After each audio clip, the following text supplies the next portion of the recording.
Praise the Lord. இன்று ஆண்டவர் உங்களுக்கு தரும் வார்த்தை மத்தேயு 7:7. கேளுங்கள், அப்பொழுது உங்களுக்கு கொடுக்கப்படும். தேடுங்கள், அப்பொழுது கண்டடைவீர்கள்.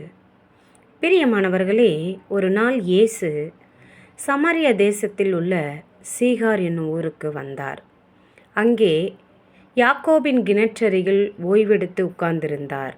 அப்போது ஒரு சமாரிய ஸ்திரீ தண்ணீர் எடுக்க வந்தாள்.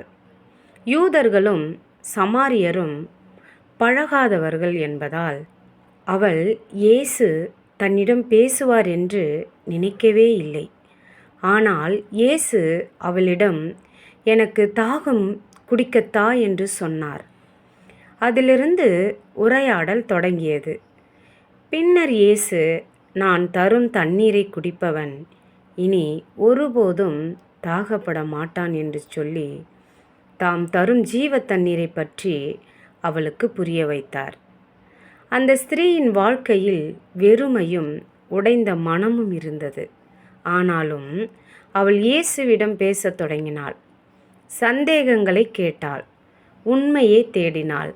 அவள் கேட்டால் இயேசு பதில் கொடுத்தார். அவள் தேடினால் மேசியாவை கண்டாள். அவள் இதயத்தை திறந்தாள். இரட்சிப்பின் வாசல் அவளுக்கு திறந்தது. பின்னர் அவள் ஊருக்குள் ஓடி, நான் செய்த எல்லாவற்றையும் எனக்கு சொன்ன ஒருவரை வந்து பாருங்கள், இவர் கிறிஸ்துவோ என்று சாட்சி சொன்னாள். ஒரு காலத்தில் வெட்கத்துடன் தனியாக வந்த அந்த பெண் இயேசுவை சந்தித்த பிறகு பலரையும் அவரிடத்தில் அழைத்து சென்ற சாட்சியாக மாறினாள். பிரியமானவர்களே, அந்த சமாரிய ஸ்திரீ போல ஆண்டவரிடம் திறந்த மனதுடன் கேட்க வேண்டும். தேடுங்கள், உலகத் தண்ணீர் அல்ல, ஜீவ தண்ணீரான இயேசுவை தேட வேண்டும். தட்டுங்கள், உங்கள் இருதய கதவை அவருக்காக திறக்க வேண்டும். அவர் உன் வாழ்க்கையை மாற்றுவார். அவர் உங்கள் வாழ்க்கையை மாற்றுவார்.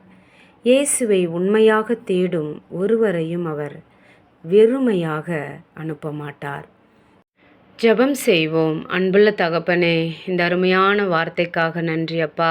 இந்த அருமையான நல்ல நாளுக்காக நன்றி செலுத்துகிறேன் சாமி. ஆவியானவரே, அந்த சமாரிய ஸ்திரீ ஆண்டவரே, அந்த கிணற்றின் அருகே தண்ணி எடுக்க வந்தவளுடன் நீர் ஆண்டவரே, அப்பா நீர் பேசியிருக்கிறீங்கப்பா. அவள் நினைத்திருக்கலாம், ஆமாண்டவரே, யாரும் நம்மிடத்தில் பேச மாட்டார்கள் என்று சொல்லி அவளை ஒதுக்கி வைத்திருக்கிறார்கள் அப்பா. சோத்திரம். ஆனால் என் தேவ ஆவியானவர் ஏசப்பா நீர் ஆண்டவரே, அவளை நீர் அவளுடைய பாவத்தை எல்லாம் மன்னித்து உம்முடைய மகளாய் நீர் ஆண்டவரே தெரிந்தெடுத்ததுக்காக நன்றி செலுத்துகிறேன் சாமி. ஆவியானவரை எல்லாரும் கைவிட்ட நிலையில என் தேவ ஆவியானவர் அவளை ஆண்டவரை நீ கைவிடாதபடிக்கு நீர் அவளுடைய பாவத்தை எல்லாம் மன்னித்து உம்முடைய பிள்ளையாக ஏற்றுக்கொண்டீரே, அதற்காக நன்றி தகப்பனே. உம்முடைய ஜீவ தண்ணீரை ஆண்டவரே பற்றி நீர் அவளுக்கு உரைத்த பொழுது அவளுடைய இருதய கதவுகள் திறக்கப்பட்டதே. அவளுடைய பாவங்கள் எல்லாம் ஆண்டவரே மன்னிக்கப்பட்டது என்ற உணர்வு அவளுக்கு கிடைத்ததே ஏசப்பா. இந்த நாளில் ஏசப்பா நாங்கள் ஒரு உணர்வுள்ளவர்களாய் காணப்பட வேண்டும். இயேசுவே, எங்கள் பாவங்கள் மன்னிக்கப்பட்டவர்களாய் நாங்கள் காணப்பட வேண்டும். என் தேவன் எங்களோடு பேசும் பொழுது அப்பா சோத்திரம், எங்களுடைய மனக்கண்கள் திறக்கப்பட்டவர்களாய் நாங்கள் காணப்பட வேண்டும். அப்படியாக ஜீவ தண்ணீரை எங்கள் இருதயத்தில் ஆண்டவரே ஜீவ ஊற்றை நீர் ஊற்றும்படியாக ஜெபிக்கிறோம் ஆண்டவரே. இயேசுவின் நாமத்தினால் ஜெபிக்கிறேன் ஜீவனுள்ள நல்ல தகப்பனே. ஆமேன்.